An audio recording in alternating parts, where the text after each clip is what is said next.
Croixleur Sigma. I think that's how you're supposed to pronounce it. This is a game that I am very excited to finally have on my PlayStation Vita and PlayStation TV, and for a few reasons. First of all, it looks like a fun game. Second is because I had a fun time a month or two ago going back and forth with the publisher Playism about whether it worked on the PlayStation TV. Now that I finally have it, we can get to our review. So, here is my official review of the PlayStation Vita version of Croixleur Sigma. The story of Croixleur Sigma takes place in the queendom known as Islands, where two different military groups have fought for power over the land. The main plot of the game takes place around two young girls, one from each faction, as they race their way up a combat-oriented tower in a trial that will decide which faction will gain military control over the nation and be graced with the opportunity of defending and protecting the royal family. Apart from this main story, which was in the original PC version of Croixleur, you also have two new characters and a new bit of storyline where the queendom comes under threat from invaders, and these two young girls, very different from the original characters, venture into the fortress to discover and eliminate that threat. Now, as interesting as this story summary may have been, the story is probably one of the weakest parts of the game. It's not to say it isn't interesting, because a lot of the backstory is, but it feels like one of those situations where they create a story just as justification for why you're playing the game. I honestly found a lot of the plot points interesting, but you don't really get very much of it. By the end of the game, I had a very big, that's it feeling. I think if the developers had gone a little bit more into this, they really could have fleshed this out into a much bigger story. Croixleur Sigma is an arena-based action game with some light RPG elements thrown into the mix. Each stage or level of the game will have you in a small arena fighting against wave upon wave of enemies in fast-paced combat, as well as leveling up as you go, hence the RPG elements. Let's talk about each different game mode. From the main menu, there's a tutorial mode that teaches you how the game works, but once you hit Game Start, you get the Game Modes menu, where you have Story Mode, Score Attack Mode, Survival, Challenge, Dungeon, and Training Mode. One thing to note is that you will not have all of these unlocked when you first boot the game for the first time. You'll have to clear some stuff in Story Mode to be able to unlock that. Story Mode is where you participate in the game's story. There are 4 different games to play across 2 scenarios, though only the first character is unlocked at the beginning of the game.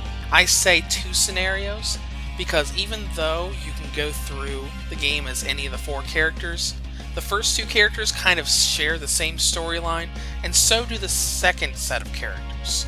The ending may differ depending on who you pick, but overall, it's the same 2 different storylines, but divided into 4 different character modes. Unlocking new scenarios is basically a matter of clearing previous scenarios.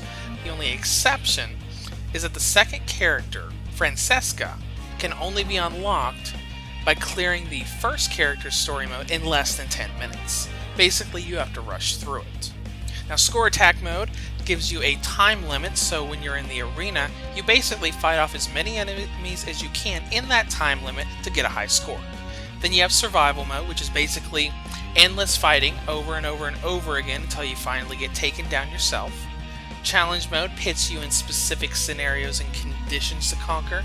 And finally, probably the biggest mode is Dungeon Mode. Dungeon Mode has you traveling a 50-floor dungeon, much longer than any of the story mode scenarios, fighting off enemies and bosses with the goal of basically reaching level 50 and completing the dungeon. Now let's talk about how you actually play the game. In each stage, you're going to be placed in a small, circle-shaped arena with enemies. Your basic goal is to fight off every enemy on that floor, and then a teleportation ring that'll take you to the next floor shows up. There are basically 2 different kinds of stages. There is the regular stage where you're just fighting waves of enemies, and there's the boss stage where you're fighting waves of enemies as well as a giant boss in the middle of the arena. How you combat enemies is in the form of attacks, dashing, weapon skills, and ultimate skills. Dashing and using skills, whether it's the ultimate skills or the weapon skills, has you using up your MP pool. Your MP pool will automatically regenerate and fairly quickly, but if you're dashing a lot and using skills a lot and a lot of combos all at the same time without any time delays, you're going to run out and you're going to get into situations where you might have to dash away and wait a moment for that to refill. You don't have to worry about this with just jumping and normal attacks, but since the combos really shine in dashing and skills, you're going to need to watch that to make sure it doesn't go too low on you. Now the combat may feel a little clunky to you at first, because if you're just running around normally with the left analog stick and attacking normally and then going into a combo with a skill, well, basically you're doing it wrong. Dashing is the main star of the combat situation. When you dash, it gets really fast and really hectic. The dashing works so well that you can literally just jump in the air and fly around the stage for who knows how long, just to fly around the stage. It really helps the game get fun. As far as difficulty is concerned, it's not an overly hard game, but it's not an overly easy game either. Once you get the hang of the combat, most things are going to be pretty easy, and you probably won't even need to use the easy mode setting in story mode to be able to clear those, unless you're trying to just rush through that first scenario to unlock the second character. Dungeon mode can get pretty hard, but overall it's not like it's going to be the hardest game you've ever played on the Vita. As far as time is concerned, here is where you might try to compare to see if it's worth the price. You're paying $15, $14.99, for this cross-buy title, so you get it on the PlayStation Vita and PS4. But one thing you should know is that the co-op multiplayer from the PC version is not present in this version at all.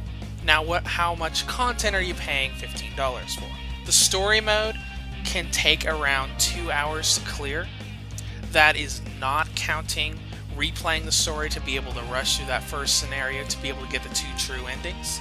With that, I would say it's more like 3 to 4 hours. And if you throw in all the extra modes, like around through dungeon mode, which really doesn't have anything to do with the story, then you're looking more at 5 or 6 hours. So, those of you who care about playtime, you would have to think, is $15 worth that amount of content? In my opinion, it is, because I love the combat. I find it to be a lot of fun, but it's something you should make a note of. As far as the presentation is concerned, I think the developers did a splendid job on this game. The visual presentation isn't quite a perfect match with the PS4 version, but it's pretty darn close. All of the character models have a ton of detail, and everything looks almost exactly like the PS4 version of the game. This could easily pass as a PS3 game. There are just a few more jagged edges than the PS4 version has. Performance also runs well. I never saw the frame drops at all, and the longest time I had to wait for a loading sequence, which was basically just loading up a new game mode, was about 5 or 6 seconds. Croixleur Sigma improves on the original release in almost every way and has a very fun and flashy introduction to the handheld world. Although the story isn't really that impressive, the multiplayer was removed, and it's a bit short for some to justify the $15 price tag. It's still a fun adventure that any fan of beat-em-up games should certainly look into. Reviews to Go rates Croixleur Sigma a 7 out of 10. If you'd like to comment on this further, feel free to below, or head to my site at www.reviewstogo.com.